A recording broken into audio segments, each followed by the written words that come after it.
মদিনায় সেদিন এক অন্যরকম নীরবতা, যেন প্রাকৃতিক ও শোকের ভারাক্রান্ত। প্রিয় নবীজির অসুস্থতার খবর চারিদিকে ছড়িয়ে পড়েছে। হজরত ফাতেমা রাদিয়াল্লাহু তাআলা আনহা ছুটে চলেছে রাসূল সাল্লাল্লাহু আলাইহি ওয়াসাল্লামের বাড়ির দিকে। সেদিন আকাশের চাঁদ যেন ফিকে হয়ে গেছে। সাহাবীরা বসে আছেন, কারো চোখে অশ্রু, কারো বা অন্তর পাথরের মতো ভারী হয়ে গেছে। কেউ কোনো কথা বলছে না, শুধু নিঃশব্দে ফুঁপিয়ে কাঁদছে। এদিকে মুহাম্মদ সাল্লাল্লাহু আলাইহি ওয়াসাল্লাম অসুস্থ অবস্থায় নিজ গৃহে আছেন। পাশে আছে হজরত ফাতেমা রাদিয়াল্লাহু তাআলা আনহা ও আম্মাজান আয়েশা রাদিয়াল্লাহু তাআলা আনহা। তখন হজরত মুহাম্মদ সাল্লাল্লাহু আলাইহি ওয়াসাল্লাম বললেন, হে আয়েশা, আবু বক্করকে খবর পাঠাও। কিন্তু তিনি খবর দেওয়ার আগেই ঘরে প্রবেশ করলেন। তখন মুহাম্মদুর রাসূলুল্লাহ সাল্লাল্লাহু আলাইহি ওয়াসাল্লাম বললেন, হে আবু বক্কর, আমি তোমার কাছে আমানত রেখে গেলাম, তুমি আমার সাহাবাদের লক্ষ্য রেখো। এসব কথা আলোচনা হচ্ছে। ঠিক তখনই হঠাৎ করে গৃহের পরিবেশ বদলে গেল। একটি অদ্ভুত নূর যেন গৃহের পাশে ছড়িয়ে পড়ল। আয়েশা রাদিয়াল্লাহু তাআলা আনহা বিস্মিত হয়ে চারিপাশে তাকালেন। গৃহের বাইরে এক সুন্দর সুদর্শন ব্যক্তি দাঁড়িয়ে আছে। হজরত মুহাম্মদ সাল্লাল্লাহু আলাইহি ওয়াসাল্লাম বললেন, দরজার বাইরে কে দাঁড়িয়ে আছে? হে ফাতেমা, দরজা খুলে দাও। হজরত ফাতেমা রাদিয়াল্লাহু তাআলা আনহা বললেন, ইয়া রাসূলুল্লাহ, আমি তাকে চিনতে পারছি না, তিনি এক সুদর্শন সুন্দর ব্যক্তি। তখন মুহাম্মদুর রাসূলুল্লাহ সাল্লাল্লাহু আলাইহি ওয়াসাল্লাম বললেন, তুমি তাকে চিনবে কিভাবে? তিনি এমন একজন সুন্দর সুদর্শন ব্যক্তি, যেখানে যায় কখনো খালি হাতে ফেরেন না। তিনি আর কেউ না, তিনি হলেন হজরত আজরাইল ফেরেশতা। এই কথা শুনেই হজরত ফাতেমা রাদিয়াল্লাহু তাআলা আনহা চোখ দিয়ে অশ্রু গড়িয়ে পড়তে লাগলো। তখন হজরত আজরাইল ফেরেশতা সালাম দিয়ে ঘরের ভিতরে প্রবেশ করলেন এবং বললেন, আসসালামু আলাইকুম ইয়া রাসূলুল্লাহ, ইয়া রাহমাতুল্লিল আলামিন। আল্লাহ রাব্বুল আলামিন আপনাকে সালাম জানিয়েছেন। আল্লাহ রাব্বুল আলামিন আমাকে আপনার কাছে পাঠিয়েছেন। ইয়া রাসূলুল্লাহ, আপনি অনুমতি দিলে তবেই জান কবজ করব, আর নয়তো ফিরে যাব। আপনার যতদিন ইচ্ছা ততদিন এই পৃথিবীতে থাকবেন। তখন মুহাম্মদ সাল্লাল্লাহু আলাইহি ওয়াসাল্লাম বললেন, হে আজরাইল আলাইহিস সালাম, আমার তো আল্লাহর সাথে এখন একটি কথা বাকি আছে। ইয়া রাসূলুল্লাহ, কি কথা বাকি আছে? তখন রাসূল সাল্লাল্লাহু আলাইহি ওয়াসাল্লাম বললেন, আমার ভাই জিবরাইল আলাইহিস সালাম কোথায়? আমি তার সাথে সাক্ষাৎ করতে চাই। তখন জিবরাইল আলাইহিস সালাম প্রথম আসমানে ছিলেন। এই কথা শোনা মাত্রই হযরত জিবরাইল আলাইহিস সালাম প্রথম আসমান থেকে অতি দ্রুত রাসূল সাল্লাল্লাহু আলাইহি ওয়াসাল্লামের গৃহে প্রবেশ করলেন। ঘরের ভিতরে এক অপার্থিব নূরের আভা ছড়িয়ে পড়ল। সেই নূরের মাঝখানে দাঁড়িয়ে আছেন হযরত জিবরাইল আলাইহিস সালাম। তখন তিনি বললেন, ইয়া রাসূলুল্লাহ, ওগো আল্লাহর পয়গম্বর, আপনি কান্না করেন কেন? মুহাম্মদ সাল্লাল্লাহু আলাইহি ওয়াসাল্লাম বললেন, ভাই জিবরাইল, আমি এই কারণে কান্না করছি, এই দুনিয়া থেকে চলে যাবার পর আমার গুনাহগার উম্মতের কি হবে? তুমি আমার আল্লাহর কাছে এই কথাটুকু একটু জেনে এসো। সঙ্গে সঙ্গে হযরত জিবরাইল আলাইহিস সালাম আল্লাহর আরশে চলে গেলেন। আল্লাহ রাব্বুল আলামিন সব কিছুই জানতেন, তবুও মহান রব্বুল আলামিন হযরত জিবরাইল ফেরেশতাকে জিজ্ঞেস করলেন, হে জিবরাইল, তুমি কাঁদছো কেন? জিবরাইল আলাইহিস সালাম বললেন, ওগো আমার মহান রব আল্লাহ রব্বুল আলামিন, আমি তো তোমার প্রিয় হাবিব রাসূলের জন্যই কাঁদছি, আর তোমার প্রিয় রাসূল কাঁদছে তার গুনাহগার উম্মতের জন্য। তখন মহান রব্বুল আলামিন বললেন, হে জিবরাইল, যাও যাও, তুমি এই সুসংবাদ দাও যে তার চিন্তার কোনো কারণ নেই। আমার প্রিয় হাবিব তার উম্মতের জন্য যেমন মায়া করে, দয়া করে, আল্লাহ তার বান্দাদের তেমনি দয়া করে। তবে কাল হাসরের ময়দানে প্রিয় হাবিব যতক্ষণ পর্যন্ত খুশি না হবে ততক্ষণ পর্যন্ত তার উম্মতের গুনাহ মাফ হয়ে যাবে এবং বিনা হিসাবে জান্নাতে যাবে। এই সুসংবাদ পাওয়ার সঙ্গে সঙ্গেই হযরত জিবরাইল আলাইহিস সালাম অতি দ্রুত রাসূল সাল্লাল্লাহু আলাইহি ওয়াসাল্লামের গৃহে প্রবেশ করলেন।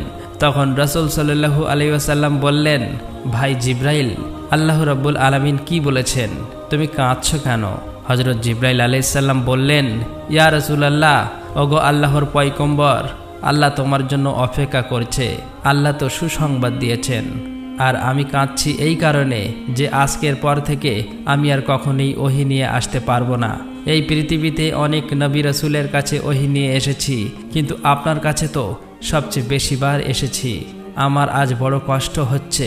তখন রাসূল সাল্লাল্লাহু আলাইহি ওয়াসাল্লাম ফেরেশতাকে সান্ত্বনা দিলেন। অতঃপর মুহাম্মদ সাল্লাল্লাহু আলাইহি ওয়াসাল্লাম হযরত আজরাইল আলাইহিস সালামকে অনুমতি দিলেন। তখন আজরাইল ফেরেশতা প্রথমে তার হাত রাসূল সাল্লাল্লাহু আলাইহি ওয়াসাল্লামের সিনা মোবারকে রাখলেন। তখন রাসূল সাল্লাল্লাহু আলাইহি ওয়াসাল্লাম বললেন, ভাই আজরাইল, জান কবজের যত কষ্ট আমাকে দাও, কিন্তু আমার উম্মতকে দিও না। তখন আজরাইল ফেরেশতা বললেন, ইয়া রাসূলুল্লাহ, আপনাকে চিন্তা করতে হবে না। আপনার উম্মতের মধ্যে যে খাঁটি ঈমানদার উম্মত হবে তার এমনভাবে জান কবজ করা হবে যেন একটি শিশু মায়ের কোলে দুধ পান করতে করতে ঘুমিয়ে যায়, ঠিক তেমন মনে হবে। একথা শুনে রাসূল সাল্লাল্লাহু আলাইহি ওয়াসাল্লাম নিশ্চিত হলেন। এরপর আস্তে আস্তে খুবই ইজ্জতের সাথে এই কাজ শেষ করে রাসূল সাল্লাল্লাহু আলাইহি ওয়াসাল্লামের রূহ মোবারক আল্লাহর আরশে নিয়ে চলে গেল। হযরত ফাতেমা রাদিয়াল্লাহু তাআলা আনহা, আম্মাজান আয়েশা রাদিয়াল্লাহু তাআলা আনহা যেন নীরব নিস্তব্ধ বাকরুদ্ধ হয়ে গেল। অতঃপর পৃথিবী স্তব্ধ হয়ে গেল, মদিনার বাতাস স্থির হয়ে গেল। পৃথিবী যেন কিছু মুহূর্তের জন্য থমকে গেল, সমগ্র প্রাণীকুল কাঁদতে লাগলো। এই সংবাদ খুবই দ্রুত সমগ্র মদিনায় ছড়িয়ে পড়ল। এই সংবাদে প্রত্যেক মুসলমানের কলিজা যেন ভেঙে চূর্ণ বিচূর্ণ হয়ে গেল, তাদের হৃদয় যেন ছিঁড়ে ছিন্ন ভিন্ন হয়ে গেল।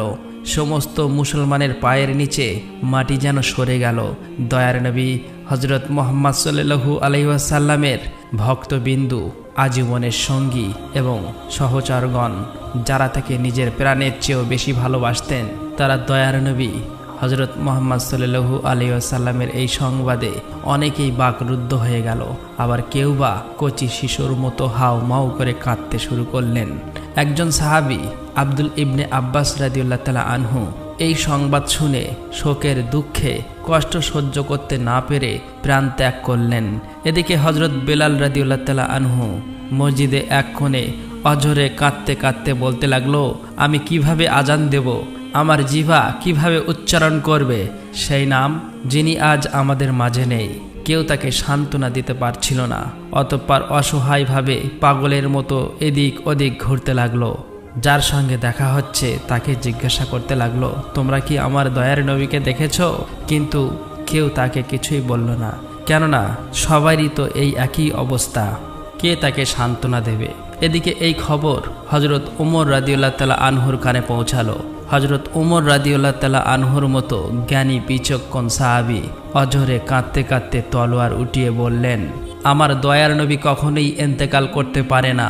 যে বলবে আমাদের প্রিয় নবী রাসূল সাল্লাল্লাহু আলাইহি ওয়াসাল্লাম মারা গেছে, তাকে তলোয়ার দিয়ে দ্বিখণ্ডিত করে দেব। তিনি আমাদের ছেড়ে যাননি, তিনি আমাদের মাঝেই আছেন। সেই সময় হযরত আবু বকর রাদিয়াল্লাহু তাআলা আনহু সেখানে এসে বললেন, হে মদিনার মানুষ, তোমরা জেনে রাখো, শুধুমাত্র আল্লাহ চিরঞ্জীব, তিনি কখনোই মারা যান না। তিনি মহান, তিনি সর্বশ্রেষ্ঠ। এই পৃথিবীতে যত নবী রাসূল এসেছে সবাই একদিন মৃত্যুর স্বাদ গ্রহণ করতে হয়েছে, তেমনি আমাদের রাসূল সাল্লাল্লাহু আলাইহি ওয়াসাল্লাম আজ সেই স্বাদ গ্রহণ করেছে। তবে তিনি তো বেঁচে আছেন তার পবিত্র কর্মে আমাদের হৃদয়ে। অতঃপর প্রতিটি সাহাবী ফুঁপিয়ে ফুঁপিয়ে কাঁদতে লাগলেন। সেদিন মদিনার বাতাস ভারী হয়ে গেল। মদিনার অলিতে গলিতে কান্নার আওয়াজ ভেসে আসতে লাগলো। নারীরা তাদের ঘর থেকে বেরিয়ে এলেন।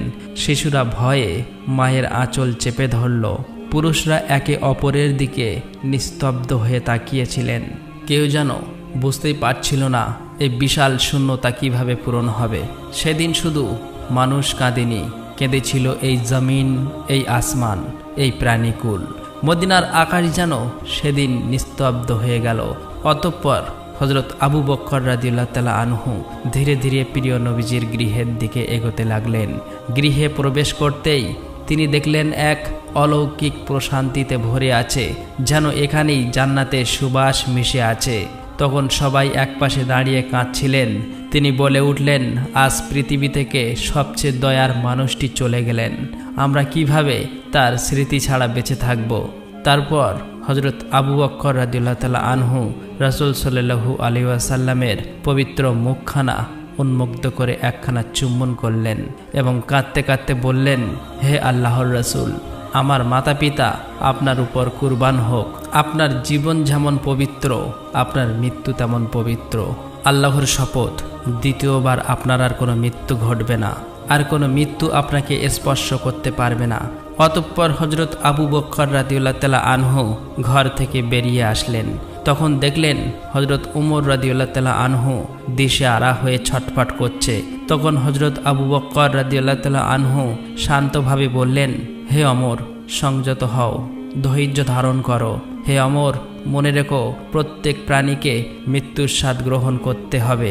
তখন হজরত ফাতেমা রাদিয়াল্লাহু তাআলা আনহা বলতে লাগলেন, আমার আব্বাজান হজরত মুহাম্মদ সাল্লাল্লাহু আলাইহি ওয়াসাল্লাম মহান আল্লাহর দাওয়াত কবুল করে জান্নাতুল ফেরদাউসে আসন গ্রহণ করেছেন, কিন্তু আমার এই কষ্টের খবর কে রাখবে?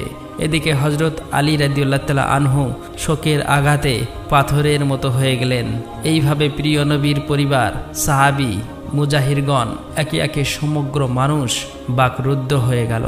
শুধুমাত্র হজরত আবু বকর রাদিয়াল্লাহু তাআলা আনহু ধৈর্য ধারণ করে সকলের উদ্দেশ্যে সান্ত্বনা ও উপদেশ প্রদান করতে লাগলো। হজরত মুহাম্মদ সাল্লাল্লাহু আলাইহি ওয়াসাল্লামের পবিত্র দেহ মোবারক জমিনের উপর থাকতেই একজন খলিফা নির্বাচন করার সিদ্ধান্ত গ্রহণ করলেন। কে হবে মুসলিম জাহানের খলিফা? এই বিষয়ে রাসূল সাল্লাল্লাহু আলাইহি ওয়াসাল্লাম কোনো আদেশ নির্দেশ দিয়ে যাননি, যাতে মুসলিম মিল্লাতের মাঝে কোনো শঙ্কা বা কলহ না দেখা দেয়। তার জন্যই কয়েকজন বিবেক বুদ্ধিমান সাহাবী একত্রিত হয়ে মুসলিম জাহানের খলিফা নির্বাচন করার সিদ্ধান্ত গ্রহণ করলেন। বিষয়টি আলোচনা শুরু হতেই বিতর্ক দেখা দিল। আনসার ও মুজাহিরগণের ভিতরে নিজ নিজ খেয়াল মতো খিলাফতের দাবি করতে লাগলো। এটি আরও বিতর্ক শুরু হতে পারে, এই জন্যই ওমর রাদিয়াল্লাহু তাআলা আনহু এগিয়ে এসে বললেন, এরপরে মুসলিম জাহানের খলিফা হজরত আবু বকর রাদিয়াল্লাহু তাআলা আনহুই হবেন। তিনি আমাদের নেতা। আজ থেকে আমি হজরত আবু বকর রাদিয়াল্লাহু তাআলা আনহুর কাছে বায়াত গ্রহণ করলাম। হাতে হাত দিয়ে বায়াত গ্রহণ করলেন।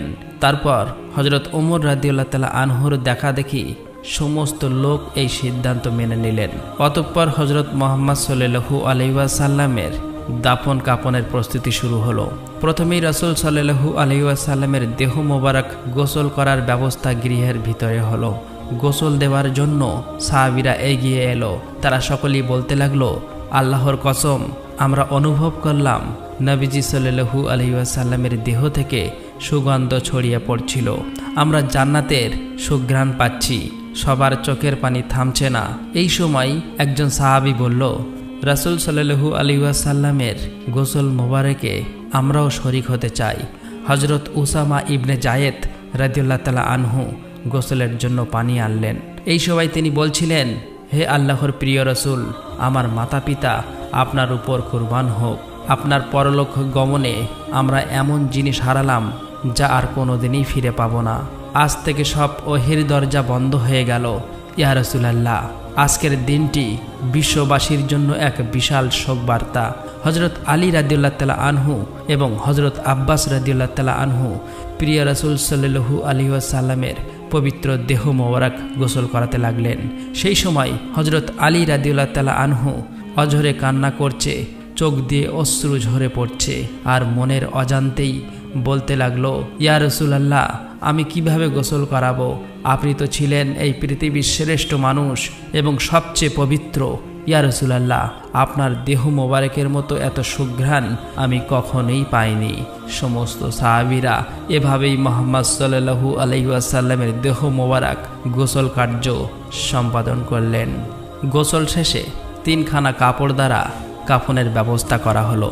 কিন্তু রাসূল সাল্লাল্লাহু আলাইহি ওয়াসাল্লামের দেহ মোবারক কোনখানে দাফন করাবে, এই নিয়েই সাহাবীদের মধ্যে নানা রকম মতভেদ দেখা দিল। কেউ বলল ওহুদের ময়দানে দাফন করা হোক, শহীদদের পাশে। আবার কেউ বলল জান্নাতুল বাকিতে দাফন করা হোক। এভাবেই মতভেদ সৃষ্টি হলো।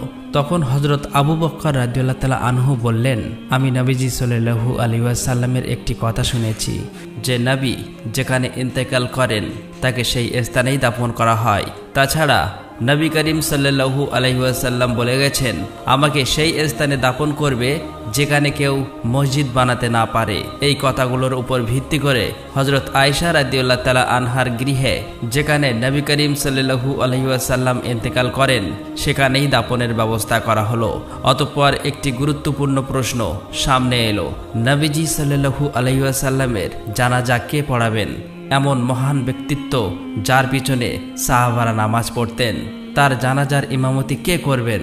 অবশেষে সিদ্ধান্ত হলো যে কোনো একজন ইমাম নির্ধারিত করা হবে না। সাহাবারা একদল করে নবীজি সাল্লাল্লাহু আলাইহি ওয়াসাল্লামের জানাজা পড়াবেন। প্রথমে নবীজি সাল্লাল্লাহু আলাইহি ওয়াসাল্লামের পরিবার জানাজা পড়ালেন, তারপর মুহাজিরগণ এলেন, তারপর আনসারগণ এলেন, তারপর শহরের সাধারণ মানুষ এলেন। এভাবেই একে একে জানাজা সম্পূর্ণ করলো। জানাজা সম্পূর্ণ করার 32 ঘন্টা পর সাইয়্যিদুল মুরসালিন খাতেবুন নবীন রহমাতুল্লিল আলামিন মুহাম্মদ সাল্লাল্লাহু আলাইহি ওয়াসাল্লামের পবিত্র দেহ মোবারক চিরদিনের জন্য মানুষের চোখ থেকে আড়াল করা হলো। অতঃপর রাসূল সাল্লাল্লাহু আলাইহি ওয়াসাল্লাম যে স্থানে বসতেন, হযরত ফাতেমা রাদিয়াল্লাহু তাআলা আনহা সেই স্থানে গেলেন। সেখানে আলতোভাবে স্পর্শ করলেন, অঝরেই কাঁদতে কাঁদতে বললেন, আব্বাজান, ইয়া রাসূলুল্লাহ, আপনি তো চলে গেলেন, আমাদের এতিম করে চলে গেলেন। আজ মদিনা এত নীরব কেন?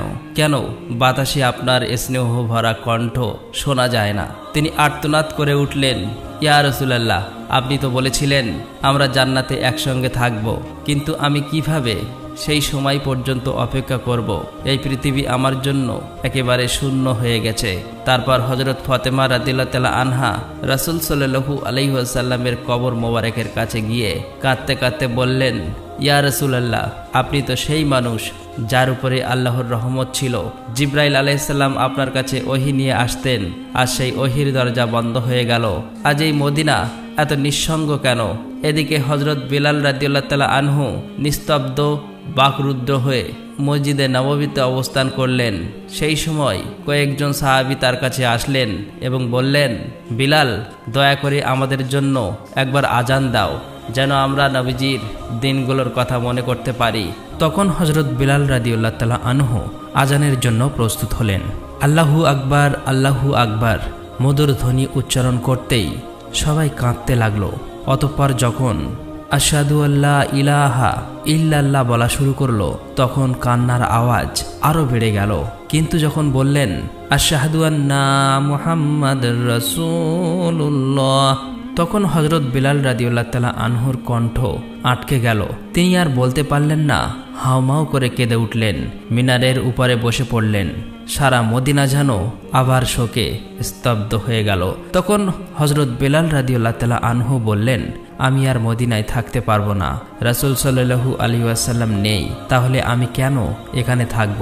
সেদিনই তিনি মদিনা ছেড়ে চলে গেলেন, আর কোনোদিনই আজান দেননি, শুধু একবার ছাড়া। কিন্তু হযরত ওমর রাদিয়াল্লাহু তাআলা আনহু ছিলেন কঠোর হৃদয়ের মানুষ, শক্তিমান নেতা। কিন্তু নবীজি সাল্লাল্লাহু আলাইহি ওয়াসাল্লাম ইন্তেকালের পর তিনিও ভেঙে পড়লেন। তিনি রাস্তার ধারে বসেছিল, একা একা বলতে লাগলো, দয়ার নবীজির কবর মোবারকের দিকে তাকালেই আমার বুক ফেটে যায়।